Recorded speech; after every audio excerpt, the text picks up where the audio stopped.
बाबूजी, ये तो आप ही का आशीर्वाद कि ये प्रिंटिंग प्रेस आपने मुझे दिला दी। नहीं बेटा, गुप्ता जी से प्रेस चल नहीं रही थी, उन्होंने तुम्हें बेच दिया।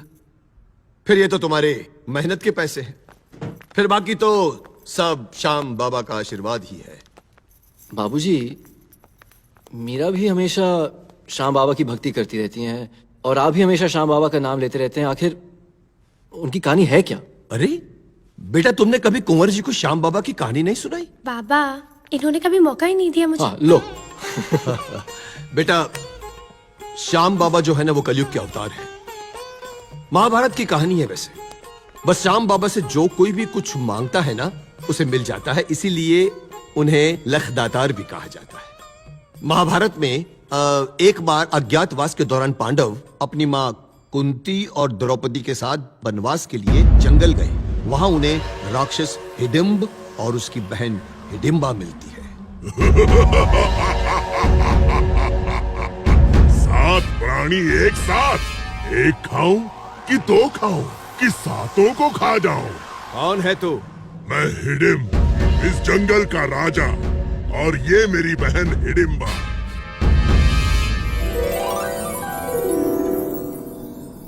मैं तुम सबको खा जाऊंगा। अरे मूर्ख नराधम, कैसा भाई है तू? अरे तूने कभी अपनी बहन के ब्याह के बारे में नहीं सोचा? अरे जंगल में आने वाले सबको तू खा जाएगा तो तेरी बहन से विवाह कौन करेगा? मुझे अब तक कोई ऐसा बलशाली नहीं मिला जो मुझे हरा सके। मेरी बहन का विवाह उसी से होगा जो मुझे युद्ध में हरा देगा। मैं तैयार हूं। सोच लो, अगर हार गए तो तुम हम सबको अपना आहार बना लेना। और उसके बाद दोनों में दंगल की तरह युद्ध हुआ। युद्ध के दौरान हिडिंब मारा गया और कुंती के कहने पर भीम ने हिडिंबा से विवाह कर लिया। कुछ समय के बाद हिडिंबा ने पुत्र घटोत्कच को जन्म दिया और फिर घटोत्कच का विवाह हुआ, जिसका पुत्र हुआ बर्बरिक, जिन्हें हम श्याम बाबा कहते हैं। ओम नमः शिवाय, ओम नमः शिवाय।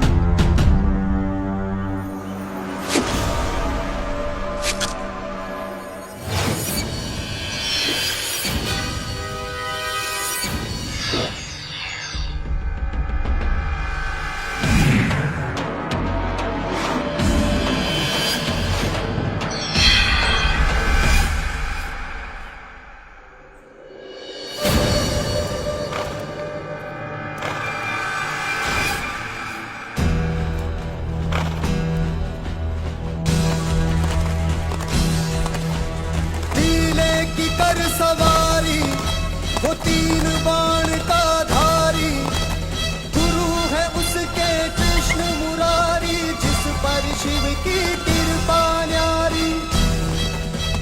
नाम है उसका बर्बरिक, ये बलशाली सब पर भारी।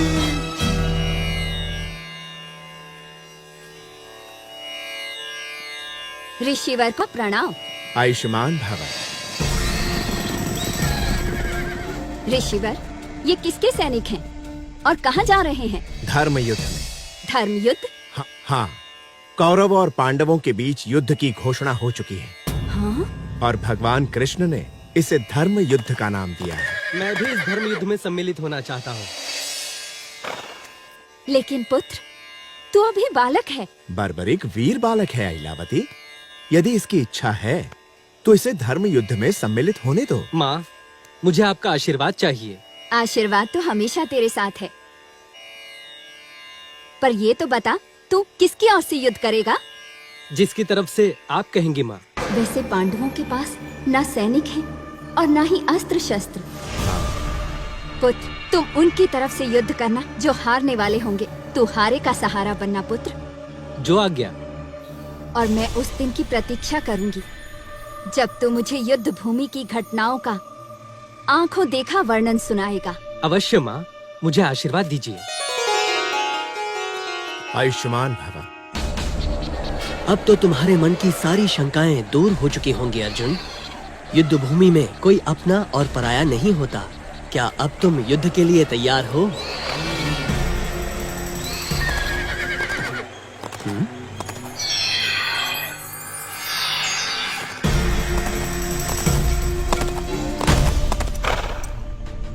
कौन हो तुम बालक, और यहाँ क्या करने आए हो?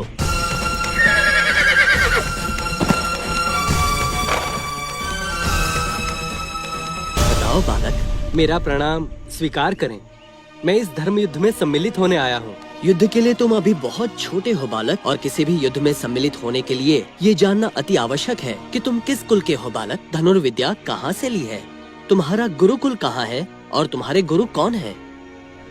मेरे गुरु और मार्गदर्शक दोनों ही श्री कृष्ण हैं। बचपन से लेकर आज तक धनुष पर तीर डालने के पहले और बाद में उन्हीं का स्मरण करता हूँ। तुम्हारे तीर की धार का तो पता नहीं, लेकिन तुम्हारी वाणी की धार बहुत तेज है।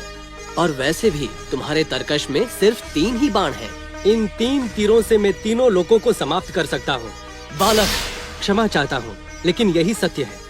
ये 3 बाण मुझे भगवान शंकर ने मेरी पूजा अर्चना से प्रसन्न होकर दिए हैं। अच्छा, मैं विश्वास तब करूंगा जब तुम मात्र 1 बाण से इस वृक्ष के सारे पत्तों को भेद दोगे। जो आज्ञा।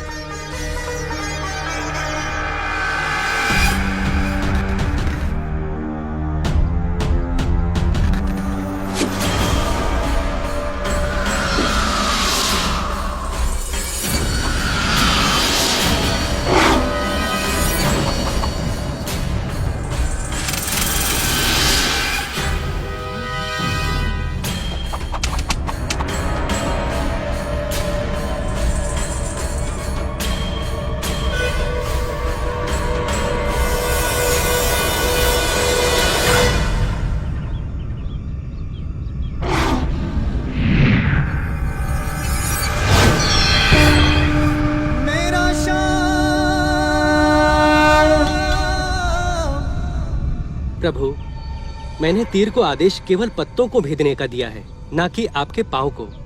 क्षमा करें प्रभु, आप इस पत्ते से अपना पांव हटा लें। कौन हो तुम? मेरा प्रणाम स्वीकार करें प्रभु। मैं भीम पुत्र घटोत्कच का पुत्र बर्बरिक हूँ। बर्बरिक, इसमें कोई संदेह नहीं है कि तुम बहुत ही वीर और अच्छे धनुर्धर हो। लेकिन ये बताओ, युद्ध किसकी ओर से लड़ोगे? प्रभु, शिष्य तो मैं आपका हूँ, लेकिन मैं माँ को वचन देकर आया हूँ कि जो हारेगा मैं उनका साथ दूंगा। मैं हारे का सहारा बनूंगा। तुम्हारे विचार बड़े उत्तम है बर्बरिक, और जब तुम मुझे अपना गुरु मानते हो तो अपने गुरुदेव को गुरु दक्षिणा तो दी नहीं। प्रभु की जो आज्ञा। मैं वचन देता हूँ, आप जो भी मांगेंगे मैं वो दूंगा। सोच लो बर्बरिक। जी सोच लिया प्रभु। ठीक है, तो मुझे अपने शीश का दान दे दो। प्रभु, ये क्या मांग लिया प्रभु? क्या हुआ बर्बरिक? मैं तैयार हूँ प्रभु। बस एक विनती है कि मैंने माँ को वचन दिया था कि महाभारत के युद्ध का आंखों देखा वर्णन करूंगा। तथास्तु। धन्यवाद प्रभु, मेरे शीश का दान ग्रहण कीजिए।